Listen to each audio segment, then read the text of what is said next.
On a tous en nous quelque chose de Marie-Madeleine.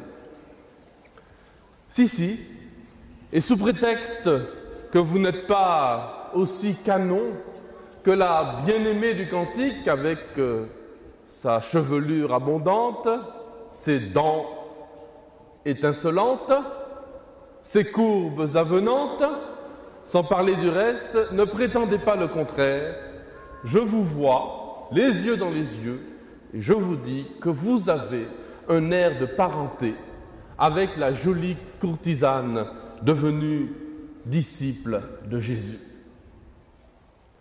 Et puis d'ailleurs, ce n'est pas une réalité physique, mais une disposition spirituelle, ce gène magdaléen dont je vous parle. Alors certains ne vont pas se trouver assez saints, assez convertis pour ressembler à l'apôtre des apôtres. Et c'est vrai, que nous avons encore bien des défauts à corriger. D'autres, au contraire, ne vont pas tout à fait s'associer à celle qui a dû être délivrée de 7 démons.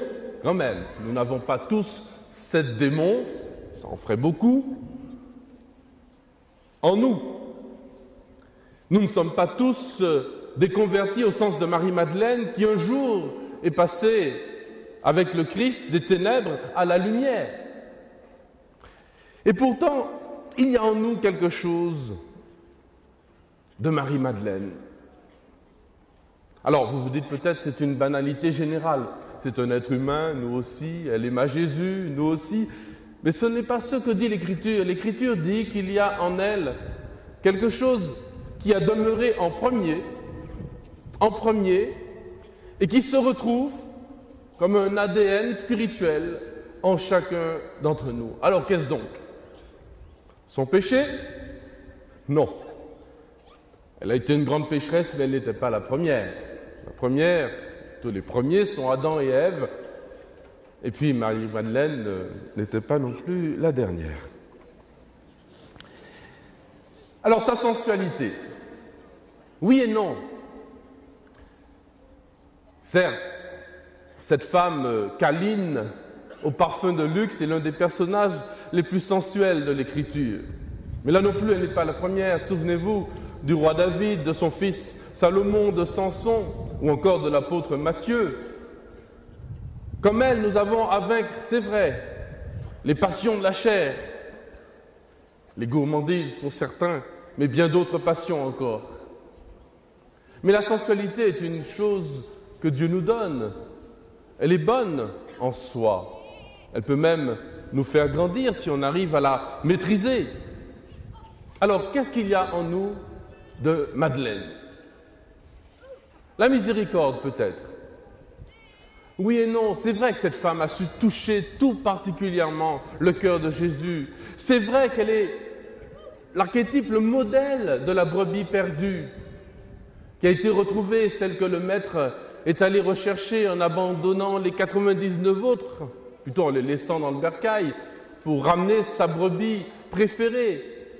Et c'est vrai que la miséricorde, l'amour miséricordieux de Dieu s'est répandu particulièrement et sous les projecteurs, puisque l'Évangile nous en parle jusqu'à aujourd'hui, et Jésus lui-même dit que partout où on parlera de l'Évangile, on parlera aussi de cette femme.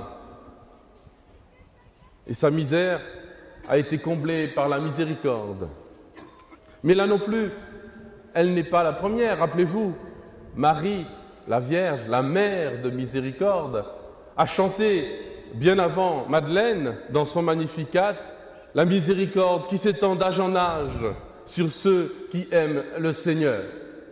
Marie est la mère de miséricorde, Marie-Madeleine, c'est la fille. Alors, qu'est-ce qu'il y a en nous de Madeleine? Frères et sœurs, c'est la mission. La joie d'aller dire à nos frères, Christ est ressuscité. Voyez, tous ceux qui annoncent la Pâque, tous les chrétiens, tous ceux qui disent que le Christ est ressuscité, le font à la suite de cette femme. Elle fut la première à dire à chanter, à crier « Christ est ressuscité !» Et souvenez-vous, elle l'a dit avec sa voix de femme « Christ est ressuscité !» On dit d'ailleurs que c'est pour ça que le monde entier l'a entendu, car il fallait bien que ce soit une femme pour que la nouvelle soit colportée au monde entier. Elle fut donc la première à annoncer cette nouvelle qui a changé le cours de nos vies, le cours de l'histoire. C'est d'ailleurs pour ça, nous venons de l'entendre, que Saint Jean nous raconte dans le détail cette expérience. Comme une petite Pâque personnelle pour chacun d'entre nous, un passage pour chaque converti, chaque missionnaire, du trouble à l'exaltation, du questionnement aux réponses, du doute à la foi. D'abord les larmes, elle pleure, elle cherche son bien-aimé, elle cherche le corps de son Seigneur. Ensuite les questions, où l'as-tu mis? Est-ce toi qui l'as pris? Ensuite la révélation, l'appel par son nom, Marie. Et la réponse, Rabouni. Alors là, elle se jette sur lui, elle veut le saisir. Pause, arrêt sur image. À ce moment-là, la fiancée du Cantique des Cantiques, c'est elle. Elle est à son bien-aimé et son bien-aimé est à elle. Ceci dit, si elle lui appartient, Jésus ne lui appartient pas à elle toute seule. Il lui faut le partager. Et c'est ça la mission.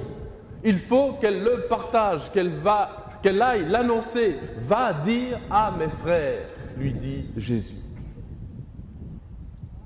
Amis pèlerins, notre rosaire cette année a été comme une petite semaine sainte. Tout d'abord, au cours d'un repas, nous avons vu Marie-Madeleine se jeter aux pieds de Jésus, être libérée de ses démons, le choisir, la conversion de la pécheresse. Et elle s'est présentée comme l'anti-Judas, qui lui, au cours d'un repas aussi, a laissé le démon entrer en lui. Ensuite, pendant le repas chez Marthe et Marie, Marie-Madeleine s'est présentée comme la disciple bien-aimée aux pieds de Jésus, figure du disciple bien-aimé qui lui aussi au cours d'un repas reposait sur le sein de son Seigneur et de son Maître.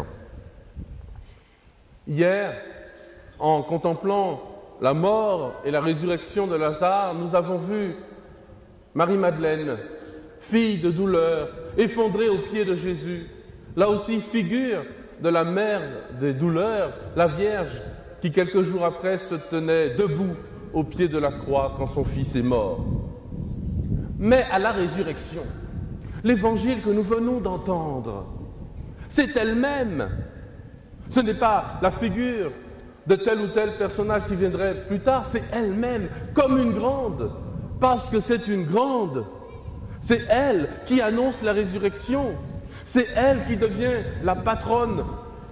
Et les couturières savent de quoi je parle quand on parle d'un patron. La patronne de tous ceux qui annoncent l'Évangile, de tous les prédicateurs, des jeunes qui iront dans le monde bientôt annoncer que le Christ est beau et on ne vous croira peut-être pas. Elle non plus, on ne l'a pas cru tout de suite, mais nous sommes là, c'est à cause d'elle aussi.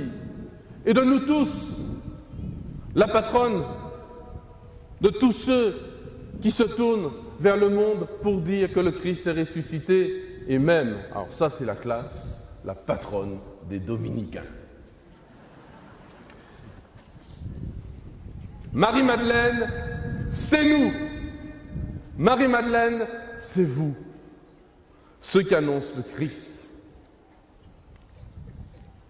Un prêtre atteint d'une maladie incurable, qui pouvait le faire mourir d'une minute à l'autre, me disait « Je suis une Madeleine vivante, je suis une Marie-Madeleine, parce que depuis 20 ans, ma vie est entre la vie et la mort, entre ce monde et l'éternité. Je suis toujours dans le passage, dans la Pâque. Il me faut vivre à la fois dans ce monde et déjà me préparer à voir Dieu. Je suis une Madeleine vivante parce que je dois vivre dans la joie de la résurrection à chaque instant. Non pas tourner vers la mort, mais tourner vers l'éternité, la joie de me convertir en permanence.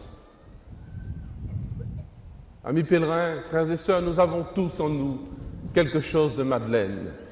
Les larmes, non. Mais la joie de pouvoir dire tous ensemble, Christ est ressuscité. Alors disons-le tous ensemble, Christ ressuscité. Amen.